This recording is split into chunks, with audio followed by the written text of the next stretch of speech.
Hello, pinagpalang araw mga sirit. Dito tayo sa Sangkintin Project. Bali, patapos na yung ginagawa nila dito na yung ginagawa namin na sliding window. Yan. Bali, ito yung magiging outcome. May transom doon. Divide 2. Tapos, ako na rin ito mga sirit. Napaka smooth. Yan. Napaka smooth buksan. Yan. Tapos na yun mga siret. Ipakita ko lang sa inyo yung ginawa namin dito na steel door jamb na 80. Bali ito siya mga siret. Ito is steel to. Ginawa ito na kati para yan. Bali steel yan mga siret ang door jamb yan. Lagyan din natin ng transom. Lagyan na rin ng plexiglass. Yan. Bali kakulay din nung pintura yung nilagay nilang clip ng glass para ako bakit na tingnan. Kung mapapansin nyo is parang kahoy na siya nung napinis. Mas matibay yan kasi compare doon sa kahoy kasi hindi siya maaanay. Ikutan lang natin yung ito sa steel door. Tapos na rin dito yung sa kitchen sliding window.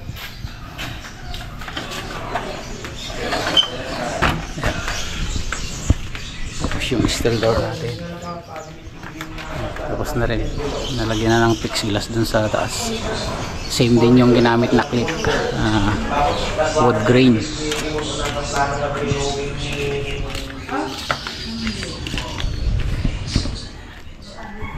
Tingnan din natin dun sa bali dito lang sa banda likod yung tapos na rin ito mga sirit. Nalagyan na rin ng plexiglass doon. May mosquito screen na rin yan. Bali dalawang slide lang lahat yan. Bali 5 piraso ito mga sirit.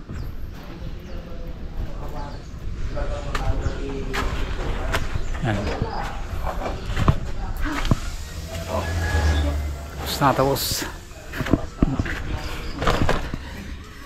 yung isa na lang now.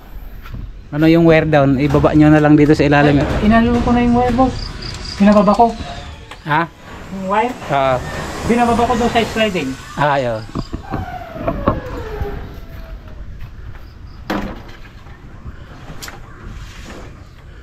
Hindi ko pala ito napinturahan. Kaso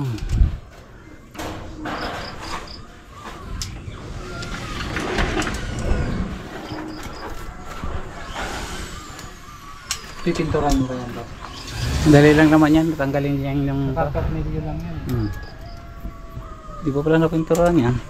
Pipinturahan pa na ibang kulay yan. Pag pininturahan tong katawan niya.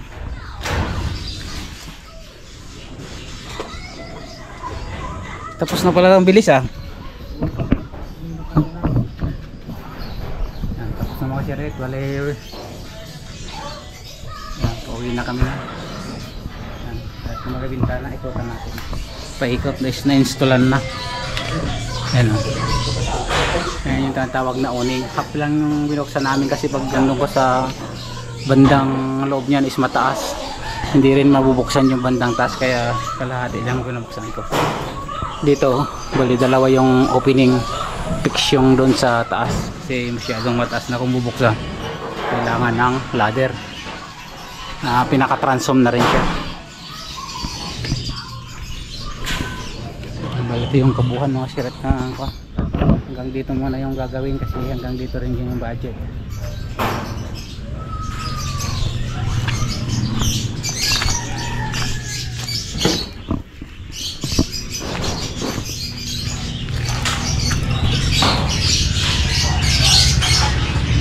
Bali wala pa munang pintura at saka ceiling. Nag-iipunan muna ng may-ari.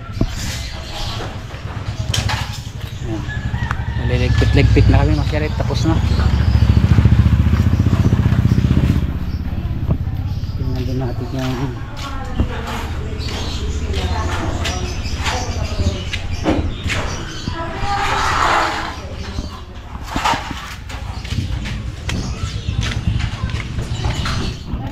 hello. Tingnan natin. Mayroon na rin siyang ko dito mga sirit. Kaso, pati naman yung si Mama na